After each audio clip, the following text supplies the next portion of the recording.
The Night of the Long Knives refers to a series of political executions conducted in the summer of 1934 by Hitler and his brown shirts. Nazi propaganda argued to prevent a coup d'etat. In Canadian history, the Night of the Long Knives was a 1980 event where then Prime Minister Pierre Trudeau was trying to bring home the adoption of a Canadian constitution. Trudeau had rallied what was called the Gang of Eight provinces to his cause, but as usual, Quebec was a holdout, as it typically is. Talks were heated at Ottawa's Chateau Laurier Hotel. Unanimous adoption of the accord would have been preferred, but when Quebec Premier René Lévesque went back to his hotel across the border and the river into Hull, Trudeau went ahead and ratified the deal without Quebec. We had been betrayed in secret by men who hadn't hesitated to tear up their own signatures, and without their even taking the trouble to warn us, reflected René Lévesque later in his memoirs. In both cases, the events signify a moment of betrayal. And so it was with Sherbrooke's own Night of the Long Knives. On Friday, March 15th, 1974, two Adams gang members were shot and killed by Gitans in a 4-hour battle that started in a tavern parking lot, continued at a local hospital, and ended in the downtown streets of Sherbrooke. Any high schooler can tell you the leader of the Roman Empire was betrayed and assassinated in the Senate on March 15th, the Ides of March, in Shakespeare's Julius Caesar. The Night of the Long Knives is by far not the only moment of gang conflict in the Eastern Townships regions in the 1970s, but it is the most well-known event in Sherbrooke. It's a story that many locals would just prefer to forget, but it can't and shouldn't be forgotten because in many ways it speaks to the heart of the character of Sherbrooke.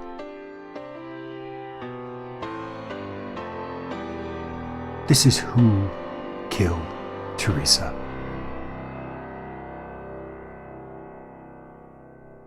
Sherbrooke, and we haven't talked a lot about we've talked a lot about Sherbrooke in context of crimes, but we haven't really talked about the character of the city. It's a hard scrappled town.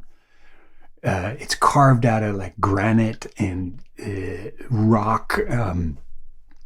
I remember my first impression of Sherbrooke as an adult, arriving at my hotel.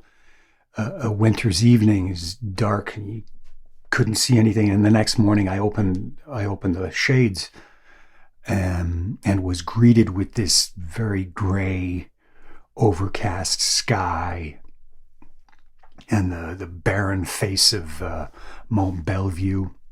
It's not much of a mountain. It's more of a lump, but it's prominent. It's covered with snow, these spindly trees. The whole scene was bleak. It kind of made your heart sink. The Wellington King Street corridor in downtown Sherbrooke, it reminds me a little bit of East Boston or Queens. Wellington and King was party central back in the day, as it is now. The 2 or 3 times I've been there out on an evening bender, I got totally wasted, blackout drunk. I have no memory of how I made it back to my hotel.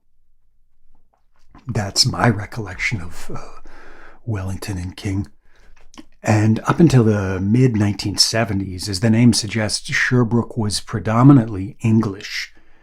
It transitioned to French with the election of René Lévesque and the rise of the Parti Québécois beginning in 1976. Sherbrooke, like all Eastern Townships places, is also very old. It's not like the suburbs where I grew up in Montreal. There, people, many of them left their pasts behind, mostly in Europe, to start a clean slate in this new living experiment in the 1960s. And for the most part, we didn't know anything about people's histories, and no one seemed particularly curious to learn. Suburban lives revolved around your commute, your job, and the local shopping mall. Sherbrooke is quite different. The same families have lived in the area for hundreds of years. So consequently, you're always running into your past in a place like Sherbrooke. The past exists in the present. Nowhere is this more evident than a trip to the Saint Michel Cemetery, located just across the Saint Francois River. Practically everyone I've talked about in the last 20 years or so who died in the Sherbrooke area is buried there. The Gregoires, Jacques Turcotte, the boy found frozen on the Lennoxville golf course, the murdered masseuses, Diane Couture. If you're standing at the gravesite of Louise Camera and you look over your right shoulder, you can read the inscription on Manon Dubé's marker. So in Sherbrooke, everything butts up against each other, and this gets to the heart of the matter with the gangs, the Gitans and the Adams. In 1974, reporter Lewis Harris profiled the situation in Sherbrooke after the night of the long knives for the Montreal Star, arguing that the lines between, quote, good guys and bad guys got blurred in a city with a then population of 82,000. Most people knew each other, or at least they knew the family names. Listen, asserts a 23-year-old youth who works in a pizzeria. I went to school with some of the Gitans, and believe me, they're not all bad. And not all Adams are angels. That's from Sacrilege Led to Bikers' War by Lewis Harris in Montreal Star, March 23, 1974. Echoed a police officer in the same article, even when we've had to arrest them or pick them up for questioning, most of the time they've been cooperative. It's hard to dislike them. And therein lies the challenge with policing in Sherbrooke in the 1970s, if not today. The violence began at the brasserie, the La Bourse de Fée on King Street East, Friday, March 15th, 1974. 3 members of the Gitans were sitting around a table having a beer when 6 members of the Adams arrived and immediately started to challenge the Gitans. So the party moved to the parking lot of La Bourse de Fée, where about 20 members of Adams and Gitans fought with guns, chains, baseball bats. Robert Provencher from Quaticook, a member of the Adams, was shot in the back, and Jacques Filteau from Sherbrooke, a member of the Gitans, was knifed in the stomach. You will guess correctly that Filteau recovered from his wounds, as he later would be cited in the SECO report on Quebec organized crime. Filteau was taken immediately by his friends to the Saint Vincent de Paul hospital for treatment, which was in the area. Provencher fled on foot, remarkably, and knocked on a door of a home on Cartier Street nearby to ask for an ambulance to be called. Provencher himself eventually wound up at Saint Vincent de Paul. So you had 2 rival gang members in recovery at this hospital. The, the two rival groups eventually made their way to the hospital to check on the condition of Filto and Provencher. Just before midnight, a second melee broke out in the emergency room between Adams and Gitans. The overwhelmed security guard tried to control the battle, in which 15 bikers exchanged blows and knife thrusts. Police reinforcements eventually arrived, shouting "C'est assez, les mains contre la mur, sinon on tire." Okay, guys, enough. Hands against the wall, we start shooting. And things would have ended there, but police received word that a gang of Gitans and Adams were headed for the hospital to take revenge. It's at this point the Sherbrooke police decided to call in the Sûreté de Québec for assistance. And according to La Tribune, this is one of the very rare instances in history of Sherbrooke where the municipal police called on the SQ. Indeed, it was. Throughout the hospital, the police were running from door to door to prevent bikers from entering the building to extract revenge and finish the job on Provencher and Filto. Outside, other police chased the bikers to try to apprehend them. Frustrated, the bikers got into their cars and they fled. 5 Gitans got into a car which was immediately chased by a vehicle loaded with 6 Adams. When they reached 12th Avenue on Rue King, the driver of the Gitans vehicle suddenly slammed the brakes, and the car belonging to the Adams then smashed into the Gitans. Armed with rifles and baseball bats, the Gitans surrounded the Adams, who did not have time to do the same. The Gitans opened fire on the Adams, killing 23-year-old Marc de Stefano and 19-year-old Michel Lamoureux. Lamoureux had been an Adam for 6 hours, only initiated that morning. The family did not allow bikers at his funeral in Quaticook. Police spent the rest of the night searching for the assailants.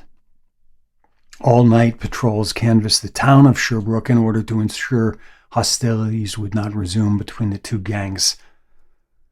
On Saturday morning, police arrested the Adam gang member who allegedly stabbed Jacques Fulteau in the Brasserie parking lot. Later in July 1974, U.S. border security stopped several Gitan bikers attempting to cross from Quebec into Vermont.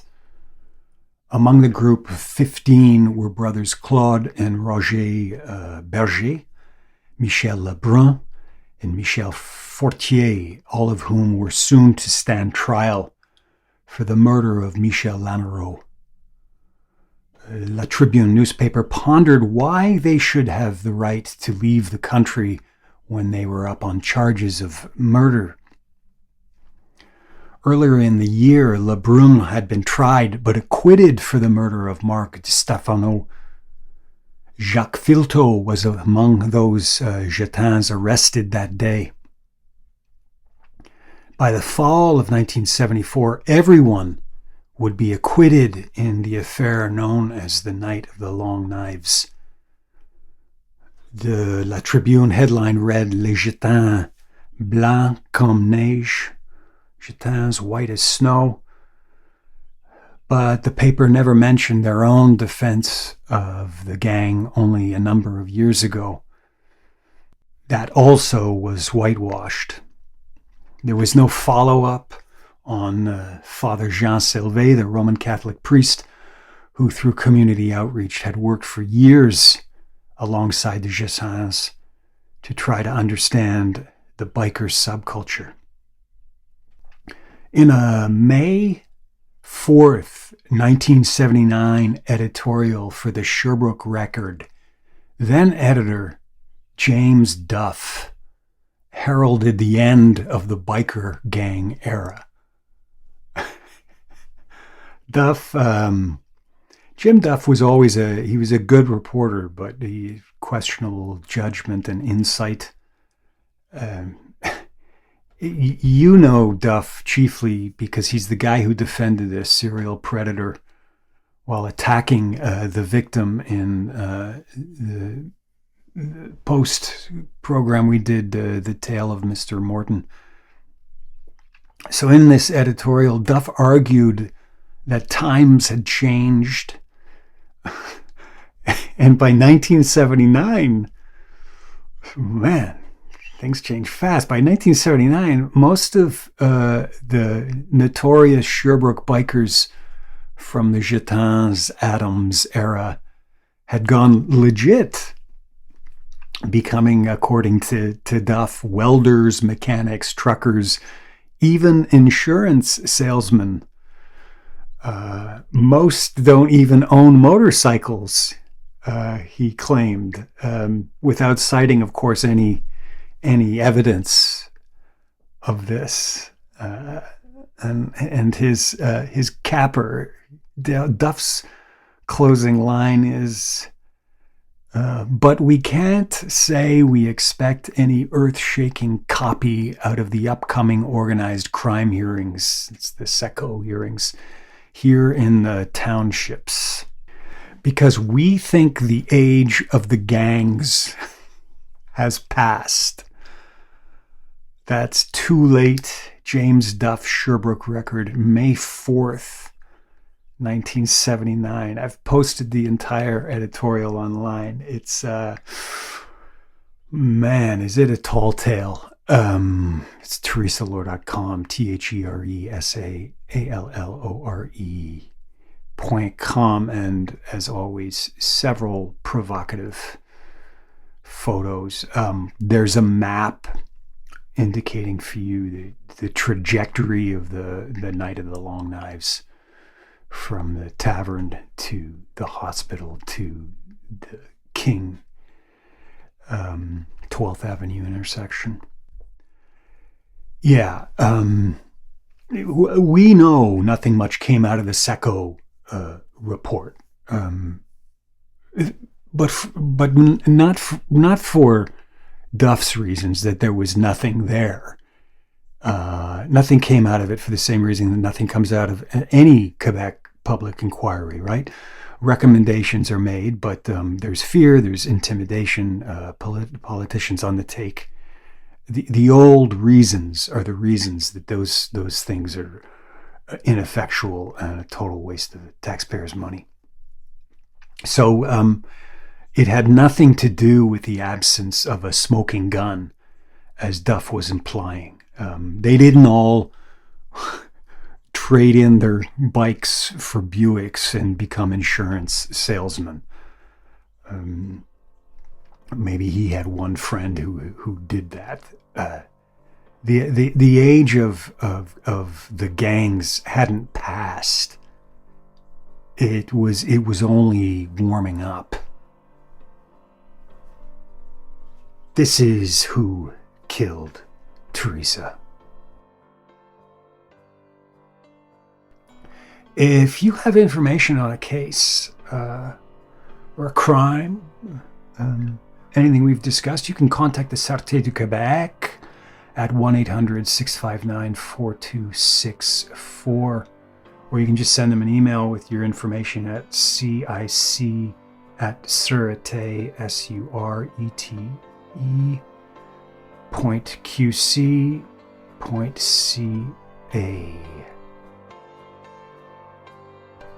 That's all for today. This has been Who Killed Teresa? I'm your host, John Allure. Have yourselves a great, great day.